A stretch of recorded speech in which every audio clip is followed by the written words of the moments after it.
So this is chapter 23 of The Hunger Games, The Ballad of Songbirds and Snakes. So technically you have heard up to this bit, but you also haven't. So a quick recap of the plot is that they were, he's the soldier guy now, and they've just witnessed the hanging of the prisoner guy. And like the wife or the girlfriend or whoever who was involved with it has just run, and they're trying to get her, and he's having to stand in position, and he's wondering, that this is the setup. But yes, and I'm gonna continue from here. A shiver ran down Coriolanus' spine, and he could sense the rest of the recruits staring. Run, run, Lil, run! The cry built and then seemed to engulf him, bouncing off the trees and attacking him from behind. For a moment, he thought he'd gone mad. He disobeyed orders and whipped his head around, almost expecting to see an army of Arlos breaking through the teeming woods behind him. Nothing. No one. Then the voice came again from a branch a few feet above him. Run! Run, Lil, run! At the sight of the small black bird, he flashed back to Dr. Gould's lab, where he'd seen the same creatures perched at the top of a cage. Jabberjays. Why, the woods must be full of the things, mimicking Arlo's death cry as they had the whales or the avoxes in the lab. Run, run, Lil, run. Run, run, Lil, run. As Coriolanus turned back to attention, he could see the disruption the birds had caused in the back row of recruits, although the rest of the peacekeepers stood unaffected. Used to it by now, Coriolanus thought. He was not sure he'd ever be used to the refrain of someone's death cry. Even now it was transforming, changing from Arlo's speech into something almost melodic, a string of notes that mirrored the inflections of his voice, somehow more haunting than the words had been. Out in the crowd, the peacekeepers had the woman, Lil, and were carrying her away. She gave one last wail of despair, and the birds picked that up as well, first as a voice and then as part of the arrangement. Human speech had vanished, and what remained was a musical chorus of Arlo and Lil's exchange. Mockingjays, grumbled a soldier in front of him. Stinking mutts. Coriolanus remembered talking to Lucy Gray before the interview. Well, you know what they say, the show's not over until the Mockingjay sings. The Mockingjay? Really? I think you're just making these things up. Not that one. A Mockingjay is a bona fide bird. And it sings in your show? Not my show, sweetheart. Yours. The Capitol's anyway. This must be what she'd meant. The Capitol's show was the hanging. The Mockingjay was some sort of bona fide bird. Not a jabberjay. Different somehow. A regional thing, he supposed. But that was strange, because the soldiers had called them mutts. His eyes strained to try and isolate one in the foliage. Now that he knew what he was looking for, he found several jabberjays. Perhaps the mockingjays were identical, but no, wait, there. A little higher up, a black bird, slightly larger than the jabberjays, suddenly opened its wings to reveal two patches of dazzling white as it lifted its beak in song.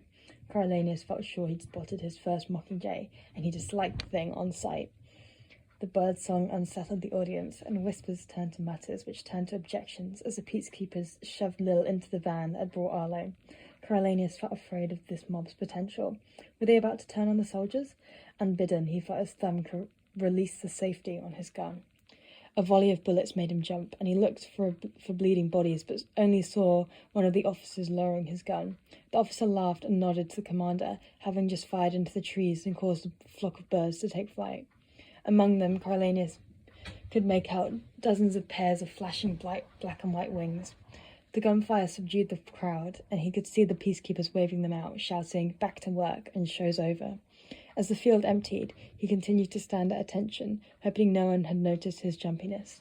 When they'd all piled into the truck to head back to the base, the major says, "I should have warned you about the birds." "What are they exactly?" asked Coriolanus. The major snorted. "A mistake, if you ask me." "A mutation?" Coriolanus persisted.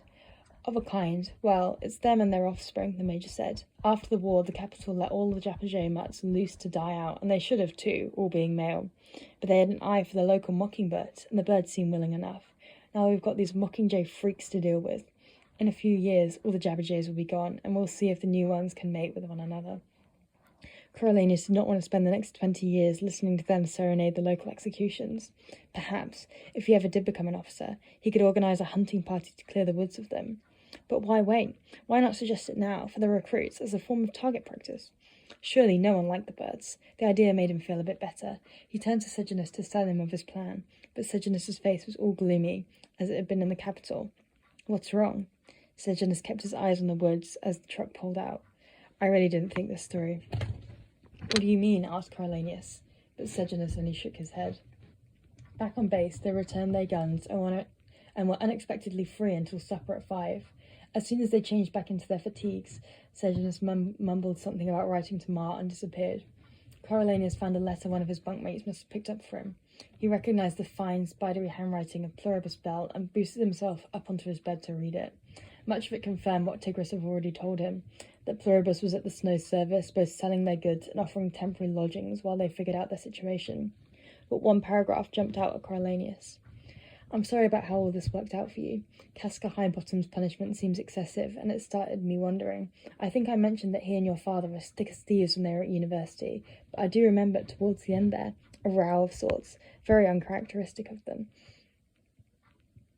Casca was furious, saying he'd been drunk and the whole thing was meant to be a joke, and your father said he should be grateful, that I'd be doing him a favour. Your father left, but Casca stayed drinking until I closed. I asked what was wrong, but all he would say was, like moths to a flame. He was quite drunk. I suppose they patched it up eventually, but perhaps not. They both went on to jobs soon after, and I didn't see them much. People move on. This snatch of a story provided the closest explanation Coriolanus had gotten yet for Dean Highbottom hating him. A row, a falling out.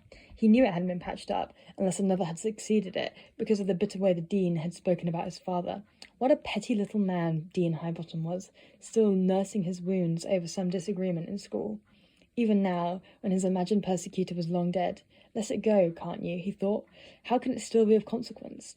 At dinner, Smiley, Beanpot and Bug wanted to hear all about the hanging, and Coriolanus tried his best to satisfy them. His idea of using mockingjays for target practice was met with enthusiasm, and his bunkmates encouraged him to pitch it to the higher-ups. The only dampener was Sejanus. He sat silent and withdrawn, pushing his tray of noodles out for public consumption. Coriolanus felt a twinge of concern. The last time Sejanus had lost his appetite, he'd lost his sanity as well. Later, as they mopped the mess hall, Coriolanus cornered him. What's bothering you? And don't say nothing. Sejanus sloshed his mop around the bucket of grey water. I don't know.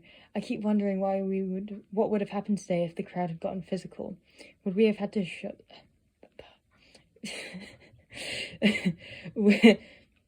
Words. Would we have had to shoot them? Oh, probably not, said Coriolanus, although he'd wondered the same thing. Probably just fired a few rounds into the air. If I'm helping to kill the people in the districts, how is it any better than helping to kill them in the Hunger Games? Asked Sejanus. Coriolanus's instincts had been right. Sejanus was sliding into another ethical quagmire.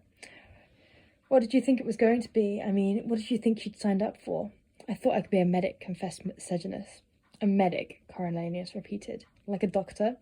No, that would require university training, Sejanus explained. Something more basic. Something where I could help anyone who'd been injured. Capital or district, when the violence breaks out. At least I wouldn't do any harm. I just don't know if I could ever kill anyone, Corio.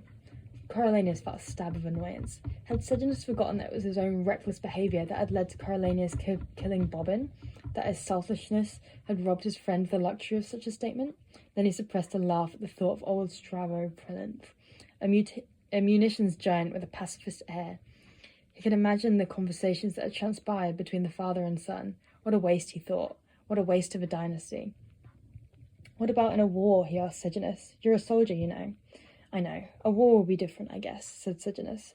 But I would have to be fighting for something I believed in. I would have to believe it would make the world a better place. I'd still rather be a medic, but there isn't much demand for them at the moment, it turns out, without a war. They've got a long waiting list of people who'd like to be trained to work at the clinic. But even for that, you need a recommendation, and the sergeant doesn't want to give me one. Why not? Sounds like a perfect fit, said Coriolanus. Because I'm too good with a gun, Sejanus told him. It's true, I'm a crack shot. My father taught me when I was tiny, and every week I had mandatory target practice. He considers it part of the family business. Coriolanus tried to process the information. Why didn't you hide it? I thought I was. In reality, I shoot much better than I do in training. I tried not to stand out, but the rest of the squad is terrible. Sejanus caught himself. Not you. Yes, me, Coriolanus laughed. Look, I think you're making too much of this. It's not like we're having a hanging every day, and if it ever did come to it, just shoot to miss. But the words only fueled Sejanus. And what if that means you or Beanpole or Smiley end up dead? Because I didn't protect you. Oh, Sejanus, Coriolanus burst out in exasperation. You have to stop overthinking everything. Imagining a worst-case scenario, that isn't going to happen. We're all going to die right here of old age or excessive mopping, whatever takes us first. In the meantime, quit hitting the targets, or invent a problem with your eyes, or smash your hand in the door. Stop being so self-indulgent, in other words, said Sejanus. Well, so dramatic anyway. That's how you ended up in the arena, remember? Asked Coriolanus. Sejanus reacted as if Coriolanus had slapped him. After a moment, though, he nodded in recognition. That's how I almost got us both killed. You're right, Corio. Thanks. I'm going to think over what you said. A thunderstorm ushered Saturday in, leaving behind a thick layer of mud and air so heavy Coriolanus felt he could wring it out like a sponge. He began to crave the salty food Cookie favoured and cleaned his plate at every meal. The effects of the daily training on his body left him stronger, more flexible and confident. He'd been a match for the locals, even if they spent the day mining. Not that hand-to-hand combat seemed likely, not with the Peacekeeper's arsenal, but he'd be ready if it happened. Oh, I think I have to go to dinner. 1 second.